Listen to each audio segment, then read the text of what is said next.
কৃষ্ণ করলে লীলা আর আমি করলে লুচ্চামি নাকি? দেশ ছেড়ে কে কে যায় এটাও হিসাব নিন তখন। নিন্দা জানিয়েছে ট্রান্সপারেন্সি ইন্টারন্যাশনাল বাংলাদেশ। সোমবার গণমাধ্যমে পাঠানো সংবাদ বিজ্ঞপ্তিতে অন্তর্বর্তী সরকারের এই উদ্যোগের সমালোচনা করে সংস্থাটি বলছে, রাষ্ট্রীয় সংস্কার বিশেষ করে দুর্নীতি দমন কমিশন সংস্কারের মূল উদ্দেশ্য সম্পূর্ণ বিপরীতমুখী অবস্থান নিয়েছে সরকার। এই যে কালো টাকা সাদা করার, স্যার যেটি বলছিলেন যে ওই আগের কাঠামোতেই বাজেট হয়েছে এবং আগের কাঠামোতে কালো টাকা, যারা কালো টাকার মালিক তাদেরকে উৎসাহিত করা হয়েছে এবং নতুন কালো টাকার মালিক হওয়াকে উৎসাহিত করত এই সরকারও করলো। এখানে আপনি এই সরকারের এই বাজেটে কতটা আশাবাদী? শুনেন, আমি অত বুঝি না, তো আমি মানে ওনাদের মতো অত টেকনিক্যালি এক্সপার্ট না এবং বুঝিও না। আসলে আমি খুব সাধারণ মানুষের মতো কত কথা বলি। এই টাকাটাকে আমরা কালো টাকা বলি কেন? এটি বলি কেন বলি মানে এই টাকাটা যেভাবে অর্থনীতিতে থাকার কথা ছিল সেভাবে নাই, একটা 2 নম্বরই করে টাকাটা এখানে আনা হয়েছে। তো এই টাকাটার কাজটা কি তাহলে? এই টাকাটাকে কি আমি তাহলে শ্রদ্ধা করব? আমার প্রচুর কালো টাকা আছে, তাহলে কি আমি কি সমাজে খুব পূজনীয় ব্যক্তি হওয়া আমার উচিত, নাকি আমার মাথা নিচু করে চলা উচিত? কথাটা ক্লিয়ার তো ভাই? তো তাকে আপনি সুযোগ করে দিচ্ছেন যে তুমি আমার কাছ থেকে লুট করে 10 লাখ টাকা নিয়ে নিলা, তারপরে তুমি আমাকে 50,000 টাকা দিয়ে দিলা, তাহলে তোমার এই বাকি টাকাটা তুমি মালিক হইলা। তাহলে আলটিমেটলি আপনি কাকে উৎসাহিত করলেন? তাকে লুটপাটটাকে উৎসাহিত করলেন। হিসেবটা তো সিম্পল রে ভাই। তারপরে এইটা নিয়ে আপনি কিভাবে, আপনি 10 লাখ টাকা উপার্জন করছো, আপনি বললেন তুমি এখন এক কাজ করো, এই টাকা নিয়ে হজে যাও, তাহলে তোমার আমি কিছু আর বলবো না। এটা আপনি বলতে পারেন, আল্লাহ মানবো? আল্লাহ তো মানবো না। তো আপনি এটা করতে পারেন, জনগণ কি মানবে? জনগণ মানবে না। সমস্যা হচ্ছে কি, জনগণের ভয়েসটা নাই, যে কারণে এই আওয়াজটা পর্যন্ত যায় না। আমরা মাঝে মাঝে খুব বিশ্বাসের সঙ্গে খেয়াল করি, যেটা ওনারা দুইজনই খুব প্রাজ্ঞ মানুষ, ওনারা দুজনেই একটা কথা কিন্তু আকার ইঙ্গিতে বললেন যে জিনিসটা, সেটা হলো যে আপনি তো আলটিমেটলি আপনার ইনকামটা কি? আপনি তো রাজস্ব আয় বাড়াবেন, তাই না? এটি তো আপনার টাকা ইনকাম, তো এটা গভর্নমেন্টের।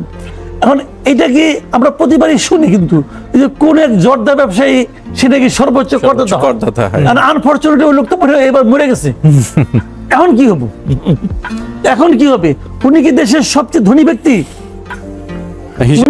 উনি যখন ব্যক্তি পর্যায়ে সর্বোচ্চ করদাতা হন, তো অন্যান্য যারা ধনী ব্যক্তি, যাদেরকে আমরা ধনী হিসেবে চিনি, এদের লজ্জা করে না? এদের লজ্জা আসলে করে না, করে না। এই কারণে এত লজ্জাটাকে বন্ধক দিয়ে রাখছে, সিন্ধুকের মতো ঢুকে বন্ধ করে রাখছে। আমি কোনো লজ্জা পাবো না। যদি কোনো ব্যক্তি সিদ্ধান্ত নেয় যে আমি লজ্জা পাবো না, তাহলে তার জন্য কিন্তু দুনিয়াটা খুব ইজি হয়ে গেল, কিন্তু লজ্জাই পাবে না। এখন কোন ব্যবসায়ী কতটুকু ব্যবসা করতেছে, কত বড় ব্যবসায়িক প্রতিষ্ঠান, বছর ঘুরলেই খেয়ে আরো নতুন নতুন ব্রাঞ্চ করে, নতুন নতুন ব্যবসা সম্প্রসারণ করে, এটা তো আমি আপনি না হয় জানি না, গভর্নমেন্ট তো জানে। তো গভর্নমেন্টকে তাদের কাছ থেকে সর্বোচ্চ কর পায়, ব্যক্তি পর্যায়ে হোক আর প্রাতিষ্ঠানিক পর্যায়ে হোক, পায় কি? এটা তো গভর্নমেন্ট জানে, পাচ্ছে না। গভর্নমেন্ট ধরতে চায়, ধরতে তো চায় না। আগের সরকার চাইতো না, এই সরকার তো কোনো সরকারই চায় না।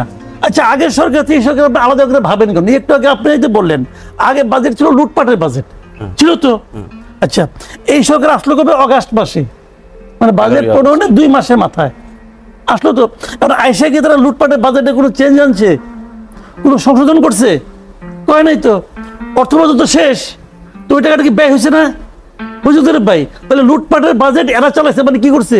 লুটপাটই করছে এই সরকার। হিসাব তো সিম্পল, হিসাব তো সিম্পল।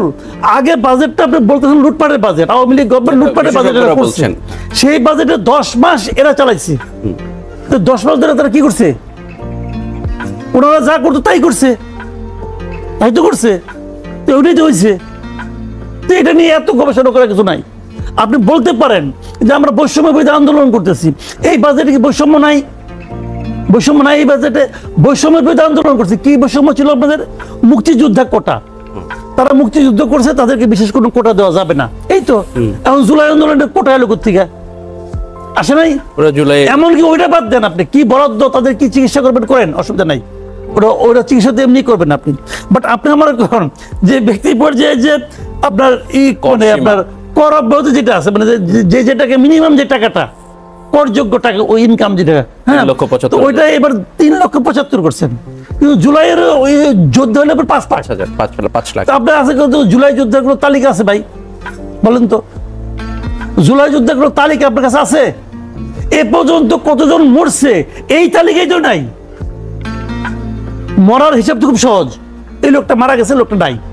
আর আমিও যুদ্ধে গেছি কি গেছি না এটা তো প্রমাণ করা বিরাট কঠিন। তো মরার তালিকাটাই যে গভর্নমেন্ট এত সক্ষম গভর্নমেন্ট, তারা করতে পারছে? পায় নাই তো। যার কাছে মৃতের তালিকাই নাই, সে জুলাই যোদ্ধাদের জন্য একটা সুবিধা করে রাখছে। এক নম্বর হলো এই সুবিধা করাটাই হলো সংবিধান বিরোধী কাজ। আমাদের সংবিধান, কোনো পৃথিবীর কোনো সংবিধান এরকম সুবিধাজনক অবস্থা রাখবে না অর্থনৈতিক দিক দিয়ে, এটা হয় না। এটা একটা সংবিধান বিরোধী কাজ। আরেকটাই হলো নৈতিক একটা অবস্থান, যে আন্দোলনটাই হচ্ছে বৈষম্যের বিরুদ্ধে আন্দোলন, সে আন্দোলনের রেজাল্ট আপনি আবার বৈষম্য করতেছেন। তাদের জন্য বিশেষ একটা সুবিধা। কি কারণে? সরকারের ধান্দা আছে, সরকার ওদেরকে হাতে রাখতে চায়, ওদের দীর্ঘদিন ক্ষমতায় থাকার একটা বাসনা। কাদেরকে হাতে রাখতে চায়? ওই যে যারা নিজেদেরকে জুলাই যোদ্ধা হিসেবে পরিচয় দিয়া বুক ফুলে হাঁটে, এবং যারা এই পরিচয় দিয়ে মব করে, মব ভায়োলেন্স করে, তাদেরকে হাতে রাখতে চায়। তাদের হাতে রাখলে আমি লোকজনকে জানাতে পারি যে আমি একটা পাওয়ারফুল গভর্নমেন্ট, আমার লোক একদম প্রত্যন্ত অঞ্চলে আছে, বেশি কিছু করবা তোমার বাড়িতে যে আগুন ধরাই দেবো, কোনো সমস্যা নাই। ওই আগুন ধরলে কিছু হয় না বাংলাদেশে। এটাই তো হচ্ছে এখনটাকে। তো আপনি এটাই তো করতেছেন, ওদেরকে হাতে রাখতেছেন। এখন কে জুলাই যোদ্ধা, কে জুলাই যোদ্ধা না, প্রমাণটা কি?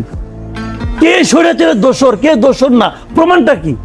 প্রমাণটা হলো ওই উনারা যাদেরকে বলবেন তুমি জুলাই যোদ্ধা আর তুমি স্বৈরাচারের দোসর, হয়ে গেল প্রমাণ। সার্জিস আলম যে বঙ্গবন্ধু নিয়ে ভাষণ দিয়ে গলার স্বর ফুলাই ফেলাইলো, এই সার্জিস আলম, সে হলো এখন ডিসাইডিং ফ্যাক্টর। সে সিদ্ধান্ত দিবে যে তুমি জুলাই যোদ্ধা আর তুমি স্বৈরাচারের দোসর। তো তুমি যখন ওই ভাষণ দিয়ে পুরস্কার পেলা, তখন তুমি স্বৈরাচারের দোসর ছিলে না? তুমি করলে পরে ওই যে বলেন না একটা কথা, যে কৃষ্ণ করলে লীলা আর আমি করলে লুচ্চামি, নাকি ভাই? এইগুলো মানে জাস্ট কি বলবো, মানুষকে বোকা পাওয়ানো একটা প্রচেষ্টা। ব্যক্তি কর সীমা 5 লক্ষ টাকা, এই সরকার শুরু থেকে বলে আসছে যে তাদের আসলে ক্ষমতায় থাকার অভিলাষ নেই, এবং বারবার এই সরকার বলছে যে জুলাইয়ের পরে, 26 জুলাইয়ের পরে যাবে না, তার আগে অবশ্যই নির্বাচন হবে। তারপরেও কেন আপনাদের মনে হয় যে এই সরকার ছাত্রদেরকে হাতে রাখতে চায়? না শুনেন, ক্ষমতায় থাকার অভিলাষ নাই এই কথাটা বাংলাদেশের ইতিহাসে পর্যন্ত কোন সরকার প্রধান বলে নাই? বলেন। সবাই বলে আমি তো ক্ষমতায় থাকতে চাই না, জনগণ চায় কাজে থাকি, অথবা জনগণের জন্য করতেছি, সবাই এগুলি বলে। ভাই এগুলি কি বললো না বললো?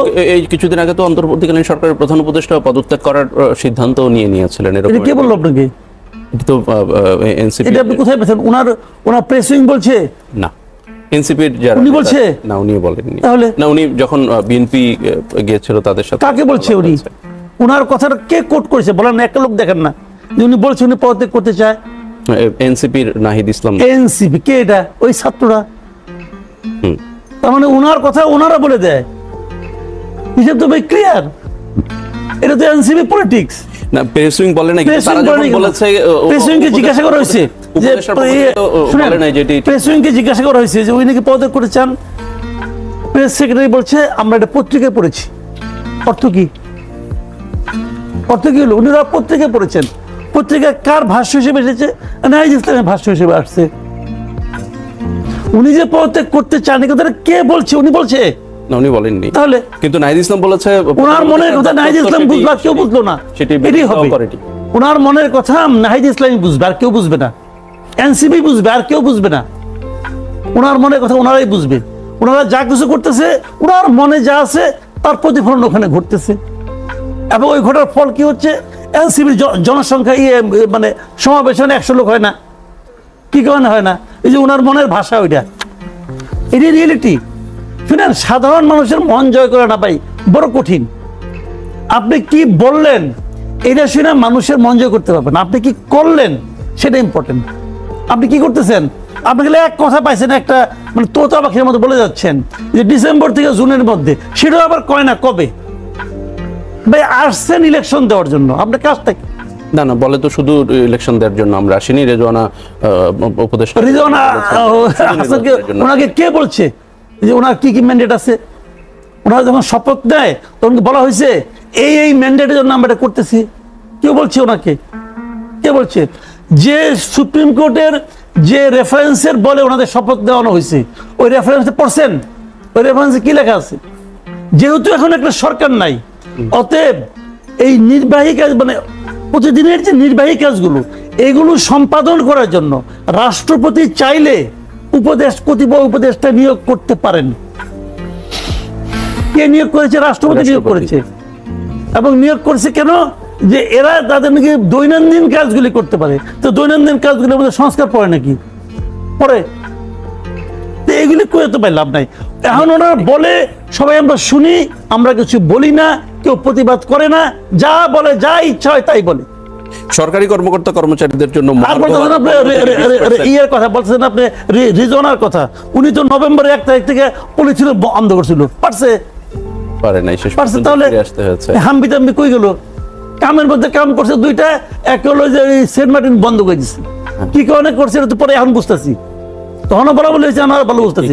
আর একদিন দেখলাম যে গাছের মধ্যে নাকি পেরেক মারছে, পেরেক তুলতেছে, কাজটা ঠিকই করতেছে। ঢাকার চারদিকে যে নদীগুলি আছে, এই নদীগুলি যে নষ্ট হয়ে যাচ্ছে, এটা নিয়ে তার কোনো হেলদোল আছে নাই তো? এটা তো দীর্ঘ, যেখানে নাটক আছে সেখানে ওনারা আছে, আর যেখানে ধান্দা আছে সেখানে ওনারা আছে।